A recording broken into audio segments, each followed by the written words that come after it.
শেরেবাংলার নামের সাথে ব্যক্তিগতভাবে আমার আবেগ জড়িত। আমার দাদা, যিনি ছিলেন শেরেবাংলার একেবারে ঘনিষ্ঠতম একজন শিষ্য, এবং বরিশাল তখন উত্তর এবং দক্ষিণ মহকুমা ছিল। উনি ছিলেন উত্তর বরিশালের কৃষক প্রজা পার্টির সাধারণ সম্পাদক। জন্মের পর থেকে, বুদ্ধি হওয়ার পর থেকেই যাদের নাম দাদার কাছ থেকে শুনতাম, তার মধ্যে শেরেবাংলা একে ফজলুল হক, এবং যেই নাম এবং গল্প শোনার মধ্যে দিয়ে একজন রাজনৈতিক কর্মী হওয়ার জন্য আমার ওই শিশু কিশোর মনে প্রভাব বিস্তার করেছিল, তিনি হচ্ছেন শেরেবাংলা একে ফজলুল হক। আমার দাদা একটি স্কুল প্রতিষ্ঠা করেছিলেন, এবং সেটাও শেরেবাংলা একে ফজলুল হকের সরাসরি প্রত্যক্ষ পৃষ্ঠপোষকতা অনুদানে। উনি যখন কলকাতা বিশ্ববিদ্যালয়ের ছাত্র ছিলেন, আর তখন মুখ্যমন্ত্রী ছিলেন, প্রধানমন্ত্রী ছিলেন শেরেবাংলা একে ফজলুল হক, ওনার সরাসরি পৃষ্ঠপোষকতায়। আপনারা জানেন যে তখন বাঙালি মুসলমানদের মধ্যে শিক্ষার প্রসার তেমন একটা ঘটে নাই। শেরেবাংলা একে ফজলুল হক তিনি যখন 1937 সনের নির্বাচনে অবিভক্ত বাংলার প্রথম নির্বাচিত প্রধানমন্ত্রী হলেন, ব্রিটিশরা তখন কেবল ধীরে ধীরে ধীরে ধীরে গণতান্ত্রিক প্রক্রিয়া শুরু করল, এবং তার মধ্যে দিয়ে শেরেবাংলা অবিভক্ত ভারতের প্রথম নির্বাচিত নেতা হিসাবে সামনে আসলেন। এবং 1940-এ যখন লাহোর প্রস্তাব দেয়া হলো ভারতের ভবিষ্যৎ নিয়ে ব্রিটিশদের সঙ্গে দর কষাকষি করার জন্য, সেই প্রস্তাবও কিন্তু উপস্থাপন করেছিলেন শেরেবাংলা একে ফজলুল হক, এবং ওখান থেকে তার নামটা হলো শেরেবাংলা।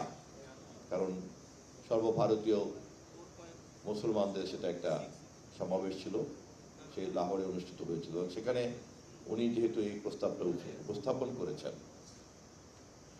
ভারতের মুসলমানদের জন্য একটা আলাদা স্বতন্ত্র রাষ্ট্র কিভাবে করা যায়, সেই কারণে ওনাকে তারপর থেকে শেরেবাংলা নামে সবাই চেনেন। তার জীবনের প্রধান লক্ষ্যই ছিল তৎকালীন সময়ের জমিদারদের কাছ থেকে যে শোষণ শাসন, সেখান থেকে প্রজাদেরকে মুক্ত করা, এবং এই জমিদারদের শোষণ থেকে প্রজাদের অধিকার, গণতান্ত্রিক অধিকার ফেরত আনা। তারপরে বিভিন্ন রকম যে মহাজনী সুদের মধ্যে আটকে গেল কৃষকরা, তাদেরকে ঋণের ফাঁদ থেকে বের করে আনা, যে কারণে ঋণ সালিসি বোর্ড করা হলো। এবং এইভাবেই জমিদারি প্রথা একটা পর্যায়ে গিয়ে কিন্তু বিলুপ্ত হয়ে গেল, এবং কৃষকরাও বা প্রজারাও কিন্তু ঋণ থেকে মুক্তি পেয়ে গেল। এবং তারপর ধারাবাহিকতা অনুযায়ী বাঙালি মুসলমানদের মধ্যে শিক্ষার প্রসার করতে শুরু করলো, এবং এখন আমাদের দেশে আর এই সমস্যাটা নাই।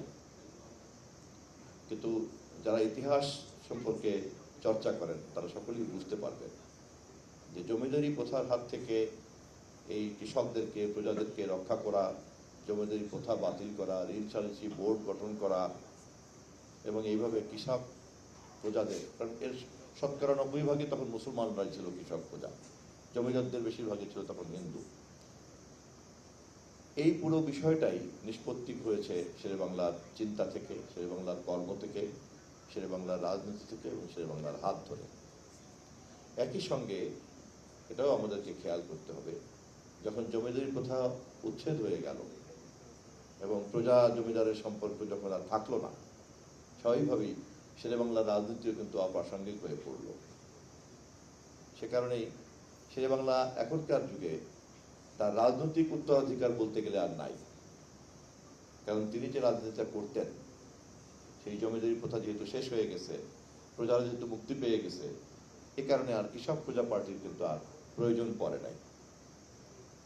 পরবর্তীতে যখন ভারতে মুসলিম লীগের নেতৃত্বে, জিন্নাহ সাহেবের নেতৃত্বে যখন আলাদা রাষ্ট্রের কথা চিন্তা করা হলো, তখন আবার আর একটা ইতিহাস তৈরি হয়ে গেল। তো সেই কারণেই শেরেবাংলাকে রাজনীতিবিদ হিসাবে যত না আমরা খুঁজে পাবো, তার চেয়ে অনেক বেশি খুঁজে পাবো আমাদের দেশের একজন সমাজ সংস্কারক হিসাবে। কারণ তিনি যদি সেই দিন শিক্ষার ক্ষেত্রে এবং ঋণ ব্যবস্থার ক্ষেত্রে এবং জমি জমার মালিকানার ক্ষেত্রে জমিদারি ব্যাপারটা উচ্ছেদ করার ক্ষেত্রে এই ঐতিহাসিক ভূমিকাটা না রাখতেন, তাহলে আমাদের আর্থসামাজিক পরিস্থিতিতে আজকে যে গুণগত পরিবর্তন, এই যে আমি দাঁড়িয়ে কথা বলছি এখানে, আমার পূর্বপুরুষরা যে আমার বাবা আমার দাদারা যে লেখাপড়া শিখেছেন এবং এইভাবে যে সমস্ত দেশে যে শিক্ষার প্রসার ঘটল, এটা কিন্তু হতো না। শেরেবাংলা একজন খাঁটি মুসলমান ছিলেন, শেরেবাংলা একজন খাঁটি বাঙালি ছিলেন, এবং সে কারণেই তার মতো এরকম অসাম্প্রদায়িক নেতা খুব কমই আছে। শেরেবাংলা যখন প্রধানমন্ত্রী, তখন তিনি মুসলিম লীগের সঙ্গেও সরকার ভাগাভাগি করেছেন, আবার তিনি হিন্দু মহাসভার সঙ্গেও সরকার ভাগাভাগি করেছেন। আপনারা অনেকেই জানেন শ্যামাপ্রসাদ তার মন্ত্রণালয়ের অর্থমন্ত্রীর দায়িত্ব ছিল, আবার নাজিমউদ্দিনরাও তার মন্ত্রণালয়ে ছিল এক সময়। আমি আজকে আর কথা বাড়াবো না। আমি মনে করি যে যেহেতু শেরেবাংলা একে ফজলুল হকের রাজনৈতিক উত্তরাধিকারটা সঙ্গত কারণেই নাই, সেই কারণে শেরেবাংলা ফাউন্ডেশনকে কিন্তু অনেক বেশি দায়িত্ব নিতে হবে তার এই কর্মকে পরবর্তী প্রজন্মের কাছে পৌঁছে দেওয়ার জন্য। এবং সেই কারণে শুধুমাত্র এই দান অনুদান এবং এই ধরনের যে সমাজকর্ম, এর মধ্যেই কিন্তু শেরেবাংলা ফাউন্ডেশনকে আটকে থাকলে চলবে না। শেরেবাংলা ফাউন্ডেশনের কিন্তু কাজ আরো অনেক বড়।